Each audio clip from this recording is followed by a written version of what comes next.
사도신경으로 우리들의 신앙을 고백하며 2022년 3월 20일 주일 오후 예배를 시작하도록 하겠습니다. 전능하사 천지를 만드신 하나님 아버지를 내가 믿사오며 그 외아들 우리 주 예수 그리스도를 믿사오니 이는 성령으로 잉태하사 동정녀 마리아에게 나시고 본디오 빌라도에게 고난을 받으사 십자가에 못 박혀 죽으시고 장사한 지 사흘 만에 죽은 자 가운데서 다시 살아나시며 하늘에 오르사 전능하신 하나님 우편에 앉아 계시다가 저리로서 산자와 죽은 자를 심판하러 오시리라. 성령을 믿사오며 거룩한 공회와 성도가 서로 교통하는 것과 죄를 사하여 주시는 것과 몸이 다시 사는 것과 영원히 사는 것을 믿사옵나이다. 아멘. 함께 찬송가 242장 찬양하시겠습니다. 찬송가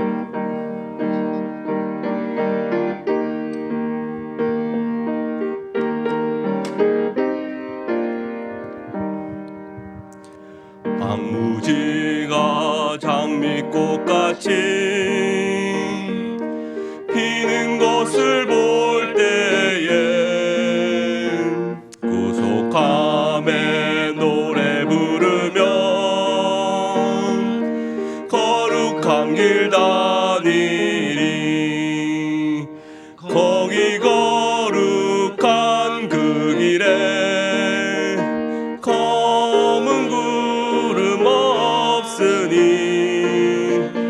낮과 같이 맑고 밝은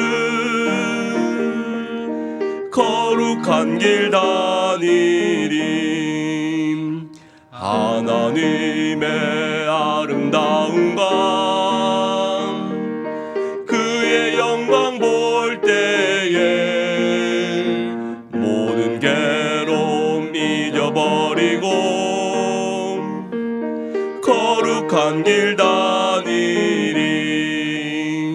거기 거룩한 그 길에 검은 구름 없으니 낮과 같이 맑고 밝은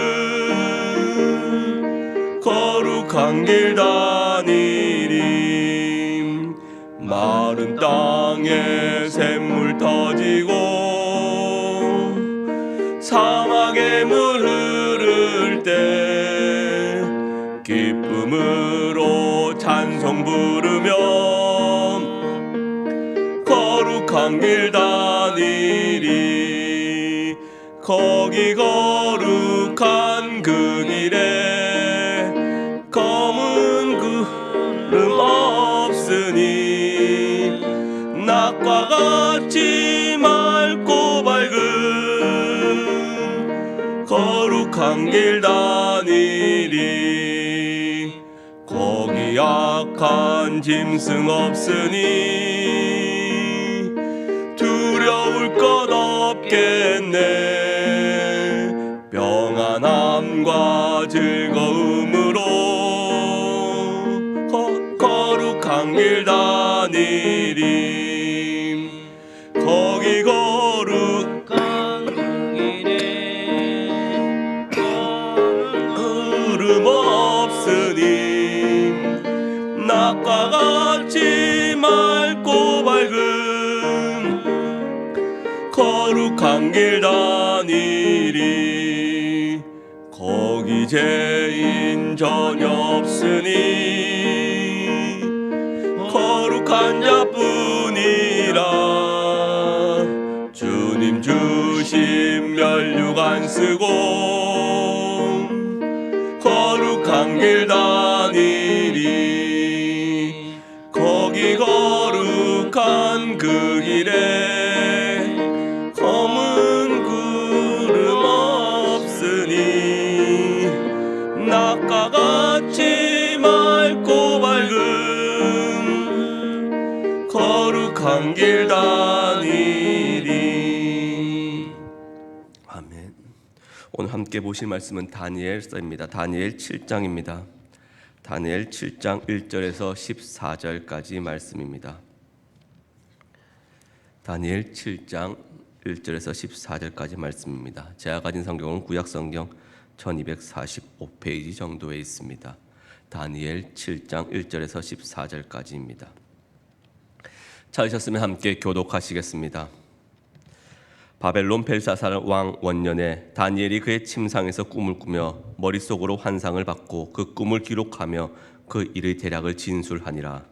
다니엘이 진술하여 이르되 내가 밤에 환상을 보았는데 하늘에 네 바람이 큰 바다로 몰려 불더니 큰 짐승 넷이 바다에서 나왔는데 그 모양이 각각 다르더라. 첫째는 사자와 같은데 독수리의 날개가 있더니 내가 보는 중에 그 날개가 뽑혔고 또 땅에서 들려서 사람처럼 두 발로 서게 함을 받았으며 또 사람의 마음을 받았더라. 또 보니 다른 짐승 곧 둘째는 곰과 같은데 그것이 몸 한쪽을 들었고 그 입의 입 사이에는 새 갈빗대가 물렸는데 그것에게 말하는 자들이 있어 이르기를 일어나서 많은 고기를 먹으라 하였더라. 그 위에 내가 또 본즉 다른 짐승 곧 표범과 같은 것이 있는데 그 등에는 새의 날개 넷이 있고 그 짐승에게 또 머리 넷이 있으며 권세를 받았더라. 내가 밤 환상 가운데 그 다음에 본 넷째 짐승은 무섭고 놀라우며 또 매우 강하며 또 쇠로 된 큰 이가 있어서 먹고 부서뜨리고 그 나머지를 발로 밟았으며 이 짐승은 전에 모든 짐승과 다르고 또 10뿔이 있더라. 내가 그 뿔을 열심히 보는 중에 다른 작은 뿔이 그 사이에서 나더니 첫 번째 뿔 중에 셋이 그 앞에서 뿌리까지 뽑혔으며 그 작은 뿔에는 사람의 눈 같은 눈들이 있고 또 입이 있어 큰 말을 하였더라. 내가 보니 왕자가 놓이고 옛적부터 항상 계시니가 자정하셨는데 그의 옷은 희기가 눈 같고 그의 머리털은 깨끗한 양의 털 같고 그의 보좌는 불꽃이요 그의 바퀴는 타오르는 불이며 불이 강처럼 흘러 그의 앞에서 나오며 그를 섬기는 자는 천천히요 그 앞에서 모셔 선 자는 만만이며 심판을 베푸는 데 책들이 펴놓였더라. 그때 내가 작은 뿔이 말하는 큰 목소리로 말미암아 주목하여 보는 사이에 짐승이 죽임을 당하고 그의 시체가 상한 바 되어 타오르는 불에 던져졌으며 그 남은 짐승들은 그의 권세를 빼앗겼으나 그 생명은 보존되어 정한 시기가 이르기를 기다리게 되었더라. 내가 또 밤 환상 중에 보니 인자 같은 이가 하늘 구름을 타고 와서 옛적부터 항상 계신 이에게 나아가 그 앞으로 인도되매 그에게 권세와 영광과 나라를 주고 모든 백성과 나라들과 다른 언어를 말하는 모든 자들이 그를 섬기게 하였으니 그의 권세는 소멸하지 아니하는 영원한 권세요 그의 나라는 멸망하지 아니할 것이니라. 아멘. 사랑하는 장전의 성도 여러분, 혹시 싱가포르에 가본 적 있습니까? 저는 이 코로나 상황이 발생하기 전에 예전에 싱가포르에 한번 가본 적이 있습니다. 이 싱가포르에 가보시면은 이 하늘 마천루를 채우고 있는 광경 중에 매우 특이하고 이 놀라운 건물이 하나 있습니다. 그것은 마리나 베이 샌즈 호텔이라는 건물입니다. 이 비스듬하게 기울어진 건물이 비대칭적으로 세 개가 서 있는데 놀랍게도 이 세 개의 건물 꼭대기에는 커다란 배 모양의 수영장 하나가 브릿지 형태로 이렇게 떡하니 가로질러져 얹어져 있습니다. 그냥 아무 생각 없이 그 건물을 보기만 해도 건축 기술력이 대단하다는 생각이 들었습니다. 그런데 자랑스럽게도 이 호텔 건물을 우리나라 기업에서 만들었다고 합니다. 이 호텔 건물을 아주 문제없이 잘 짓고 또 지금까지도 꽤 운영이 잘 되니 별 문제는 없지만 사실 이 건물을 처음 지을 때만 해도 말이 참 많았다고 합니다. 세계에서 내놓으라 하는 유명 건축 회사들도 이렇게 이 설계도대로는 못 짓는다고 혀를 내둘렀다고 합니다.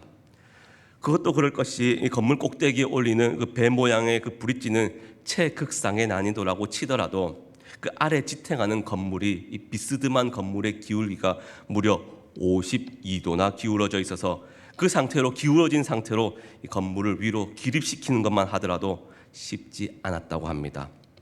그래서 포스트 텐션이라는 공법을 사용하여 무게 중심을 건물 안쪽으로 두게 하기 위해 건물 내부에 강철심을 심고 바닥에서부터 단단하게 당겨주어 건물을 기립시켰다고 합니다. 이렇게 말해도 사실 저도 건축 전공이 아니라 잘 모르겠습니다.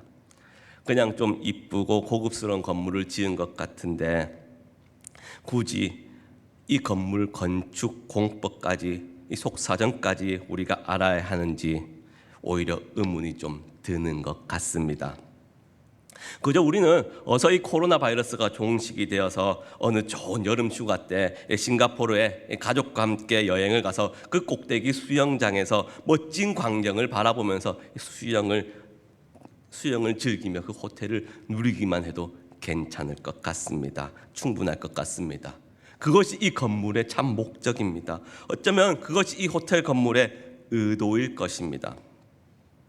사랑하는 장전의 성도 여러분, 오늘 우리가 읽은 이 다니엘 7장은 잘 이해가 안 되는 것 같습니다. 아마 저만 그런 것은 아닐 것입니다.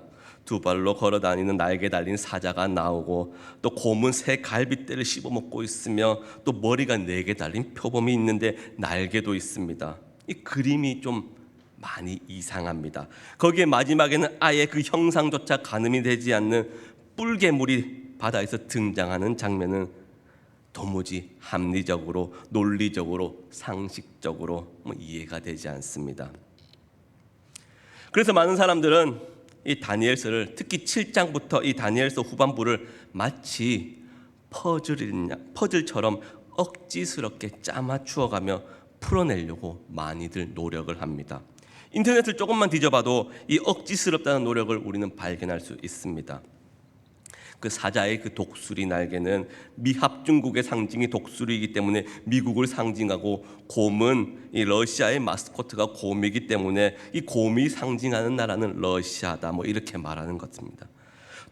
또 이 다니엘서를 공부 좀 한다면서 이 도표를 그려가지고 내 짐승은 뭐고, 이 열뿔이 의미하는 것은 무엇인지, 그 이 사이에 낀 갈빗대가 어떤 역사적 사건을 의미하는지 이렇게 짜 맞추다 보면 사실 뭔가 억지스럽고 딱딱 들어맞지 않아서 불편하기도 합니다.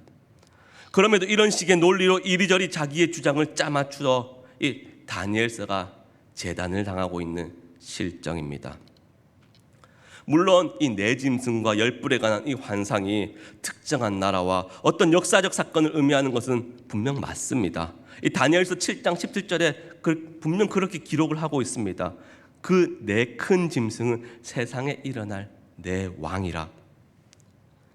하지만 구체적으로 어떤 역사적 사건과 나라를 이야기하는 것인지 우리로서는 이것만 가지고서는 사실 잘 모르겠다라고 말할 수밖에 없습니다. 어찌 감히 안다고 말할 수 있겠습니까?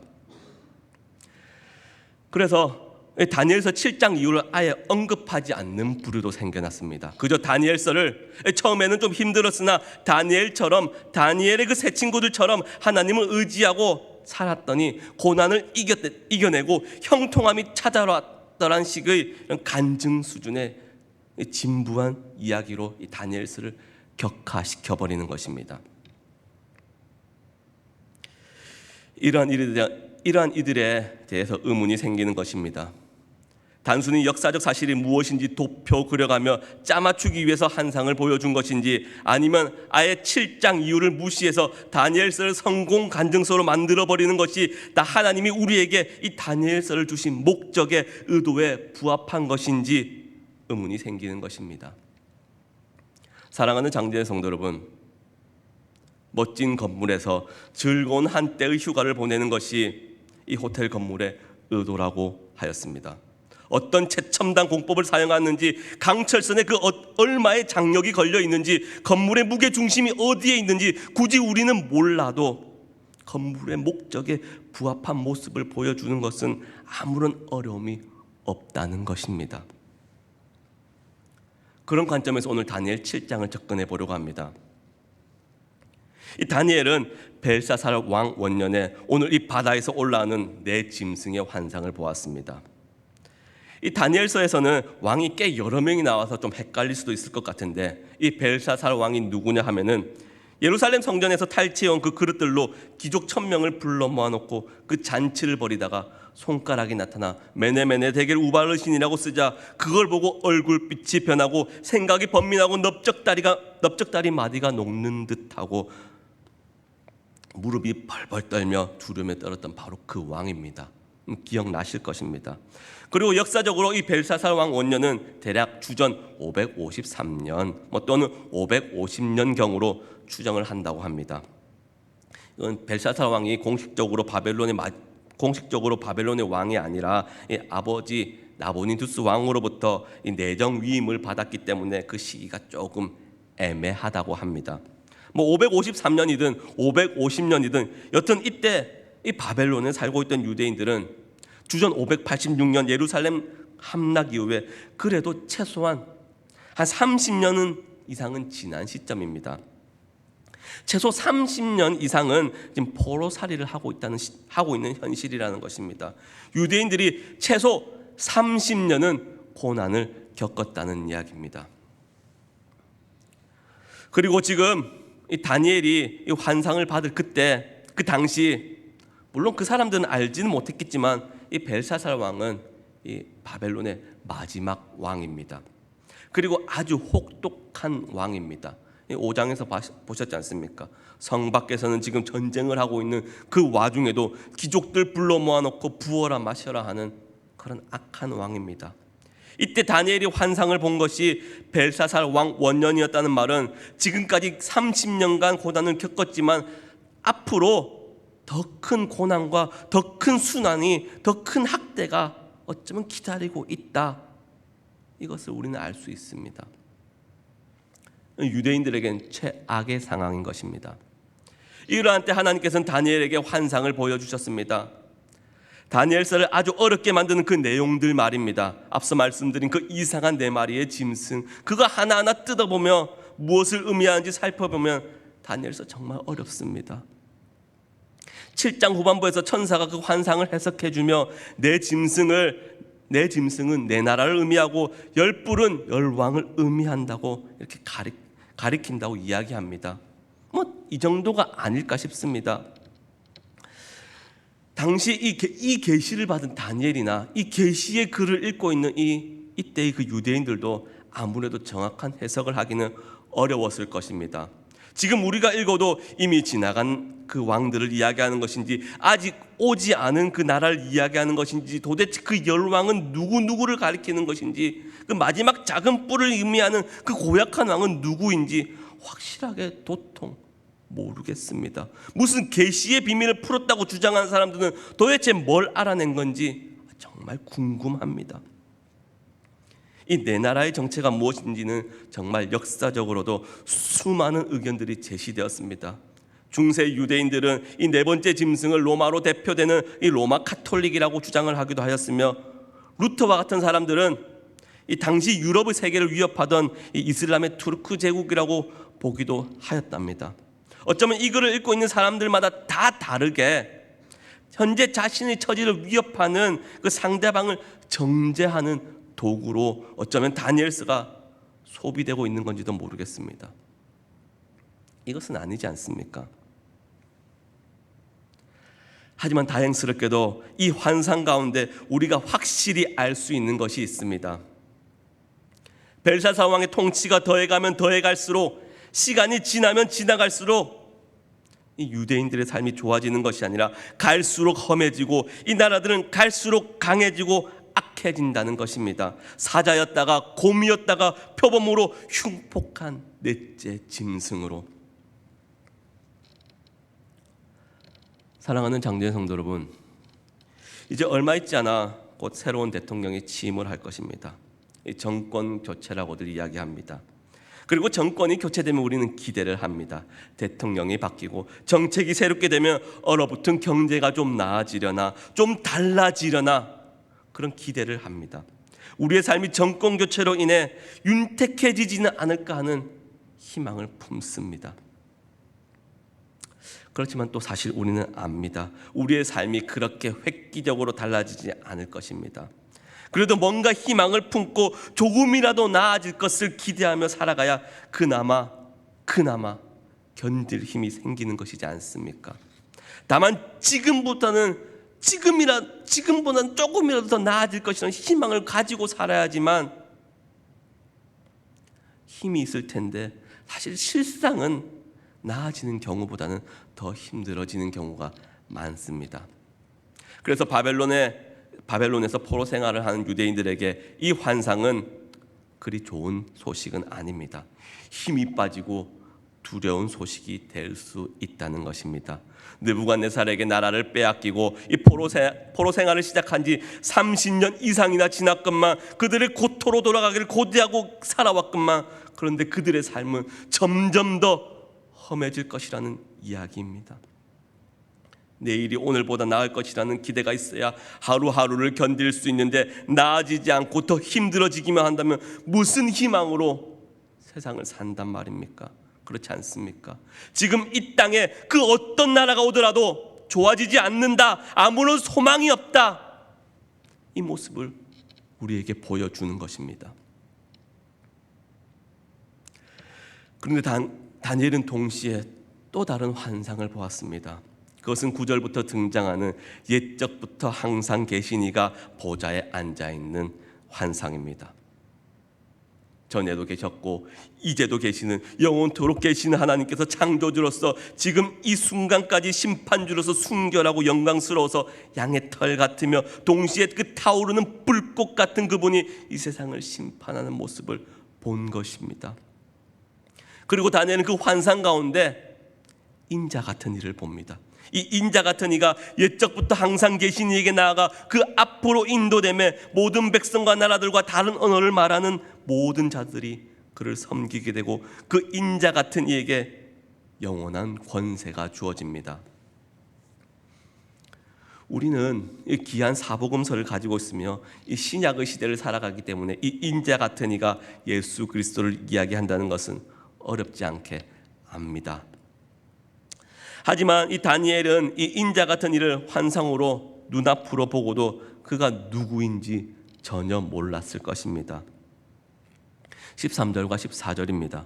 내가 또 밤 환상 중에 보니 인자 같은 이가 하늘 구름을 타고 와서 옛적부터 항상 계신 이에게 나아가 그 앞으로 인도되매 그에게 권세와 영광과 나라를 주고 모든 백성과 나라들과 다른 언어를 말하는 모든 자들이 그를 섬기게 하였으니 그의 권세는 소멸되지 아니한 영원한 권세요 그의 나라는 멸망하지 아니할 것이니라.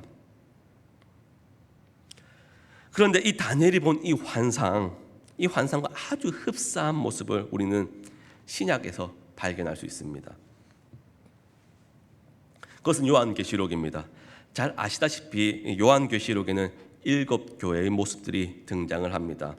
그런데 그 7교회가 물론 칭찬만 있는 교회도 있지만 하지만 대부분의 교회가 문제가 있었습니다. 또 문제까지는 아니라고 하더라도 유혹과 핍박과 고난이 존재하는 그런 모습이 이 땅의 교회의 모습, 7교회의 모습을 통해 우리에게 보여주고 있습니다. 여기까지가 그 요한계시록 2장과 3장의 이야기입니다. 그런데 이어지는 요한계시록 4장의 모습은 좀 다릅니다. 이 문제로 가득한 교회의 장면이 완전히 달라집니다. 보좌에 앉으신 이가 있는데 그 형태를 묘사하길 벽옥과 홍보석 같으며 무지개가 보좌에 둘렀는데 그 모양이 녹보석 같다고 표현을 하고 있습니다. 그리고 그 앞에 하나님의 백성을 대표하는 24장로의 보좌에 장로들이 그 흰 옷을 입고 금관을 쓰고 앉아 있습니다. 그리고 그 앞에 네 생물이 있습니다. 이들은 거룩하다 거룩하다 거룩하다 주 하나님 곧 전능하신 이여 전에도 계셨고 이제도 계시고 장차 오실 이시라고 찬송을 부릅니다. 이때 24장로들이 보좌에 앉으신 이 앞에 엎드려 자기의 간을 보좌 앞에 드리며 세세토록 살아계신 이에게 경배하고 찬양을 돌립니다. 이 모습, 이 천상에서 열리는 그 천상 예배의 장면입니다. 그리고 다니엘이 본 환상입니다. 이것이 다니엘이 본 환상입니다. 이 세상을 보면 가면 갈수록 악해지고 시간이 지나면 지날수록 험해지지만 동시에 영원한 천국, 천상에서의 그 예배를 본 것입니다. 천국에서 누리는 그 기쁨의 예배를 다니엘은 본 것입니다. 사랑하는 장제 성도 여러분, 물론 저도 목회자긴 하지만 저는 선교 훈련을 받고 이 선교지로 떠나는 선교사님들을 보면 참 대단하다는 생각을 했습니다. 사랑하는 자기 민족도 아니고 그 선교 사역이라는 것이 뭐 돈이 펑펑 나오는 일도 아니고 있는 돈 없는 돈 다 끌어가며 건강 잃어가며 이역만리 타국에서 평생 헌신하며 예수 십자가 복음 전한다는 게 참 어떻게 그럴 수 있을까 하는 마음 다들 있지 않습니까? 그리고 우리 일제 강점기 시대 때 주기철 목사님, 손양원 목사님 이런 분들 어떻게 그렇게 순교하실 수 있었을까? 대체 무엇이 그들로 하여금 그 고난을 이기게 하시고 도대체 무엇이 그 삶을 붙드는 원동력이었을까요? 무엇이 아브라함으로 하여금 어디로 갈 바를 알지도 못하는데 고향을 떠나게 하였으며 대체 바울은 예수 믿는 자를 잡아 죽이러 가는 그 길에 도대체 뭘 받길래 예수 그리스도의 종자처하면서 복음 전한 그 길 위에서 일평생을 살았을까요? 노아는 도대체 뭘 받길래 미치광이 소리 들어가면서 그 산 위에서 그 방주를 지었을까요? 그들이 무엇을 보았을까요? 이 땅에서의 그 삶의 형통함을 보았겠습니까? 기대한 만큼 사업이 잘 풀려나가는 성공을 보았겠습니까? 아닐 것입니다. 그들은 이 땅에서의 환난과 어려움, 그 뒤, 그 너머를 보았습니다. 천상의 예배를 본 것입니다. 하나님의 보좌를 보았으며 어린 양을 보았습니다. 그들은 영원한 하나님의 나라를 보았습니다. 결코 망하지 아니하는 영원한 하나님의 나라. 우리가 사는 이 땅은 비록 오늘은 고난이지만 내일은 괜찮을 것이라 말하지 못하겠습니다. 지금은 비록 우리가 사는 이 땅이 코로나로 인해서 힘겨워하고 아파하지만 그럼에도 우리 힘을 냅시다. 코로나 이제 곧 끝이 날 것입니다. 이제 그럼 우리는 기쁘게 이 땅에서 마음껏 예배하고 기뻐합시다. 이렇게 말을 잘 못하겠습니다. 그게 사실이 아니라서 그렇습니다. 이 땅은 갈수록 험해지고 갈수록 악해지고 갈수록 어려워지는 것이지 않습니까? 비록 코로나 팬데믹이 지나간다고 하더라도 다시 또 올 것입니다. 더 세고 더 강력한 바이러스가 올지 아니면 전쟁의 참혹함으로 우리에게 들이닥칠지 모르겠습니다. 그렇기에 이 코로나가 끝나면 괜찮을 것이다 라고 확정적으로 말하지 못하겠습니다. 하지만 그럼에도 오늘 다니엘서는 우리에게 강한 위로의 말을 우리에게 전하고 있습니다. 괜찮습니다. 우리에게는 망하지 아니하는 영원한 하나님의 나라가 있습니다라고요. 우리는 그 영원한 하나님의 나라를 꿈꾸며 살아가는 사람들입니다. 오늘 이 땅에서는 아파하더라도 고난 가운데 힘겨워하더라도 끝까지 우리 주님 손 놓지 않고 영원한 하나님 나라 바라보며 살아갈 것을 이 다니엘서를 통해서 우리에게 주문하고 있는 것입니다. 이것이 오늘 본문의 목적이며 의도입니다. 바벨론 포로로 이 땅에 아무런 소망 없는 이들에게 전하는 영원한 하나님의 나라의 소망을 전하는 것이 이 다니엘이 전하는 의도인 것입니다.